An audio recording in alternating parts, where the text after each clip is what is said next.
আগমনী, স্বপ্নীল Chakraborty. Death সার্টিফিকেটে আমার আসল নাম আগমনী।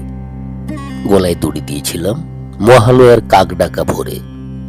মৃত্যুর সম্ভাব্য কারণ ক্লিনিক্যাল ডিপ্রেশন, অথচ গলার কাছে কামড়ের দাগ, পিঠে নখের আঁচড়, পায়ে সেকুলের কালশিটে। রেডিওতে বাজলো তোমার আলোর বেনু। স্পষ্ট উচ্চারণে সবাইকে জানিয়ে দিয়েছিল আমার মৃত্যু হয়েছিল সইতে না পারার অত্যাচারে। আমার এতে আফসোস নেই কোনো।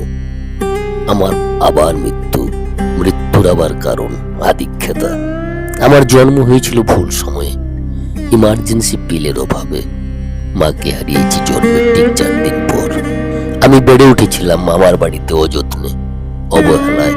তারপর বেড়ে ওঠা দেখে মামি তাড়িয়ে দিল। মাসি বলল, আমার বাড়িতে চলে আয়। 15 বছর বয়সে প্রথমবার পেট বাঁধিয়েছি। বাচ্চাটা আমার নাকি মেসমশাইয়ের, মদের বোতলের বন্ধুর, আমি ঠিক জানি না। চোখ ভরে এক পলক দেখার আগেই আমার প্রথম মেয়েকে ফেলে দেওয়া হয় ড্রেনের নোংরা জলে। নোংরা মায়ের নোংরা মেয়ের জায়গার কোথায় বা হবে? আমার কপালে সিঁদুর উঠেছিল শ্রাবণের ঝুম বৃষ্টির দিনে। শাঁখের আওয়াজ শুনে মনে হচ্ছিল এতদিন যে সংসারের অভাব ছিল সে সংসার এবার আমার মনের মতো করে সাজাবো। কিন্তু সে কি আর হয়? শাঁখের আওয়াজ ফুরিয়ে যেতেই আমাকে বিক্রি করে দেওয়া হয় নগদ 30,000 টাকায়, 700 টাকার সেকেন্ড হ্যান্ড বেনারসি আর হাতের কানের গহনা সমেত।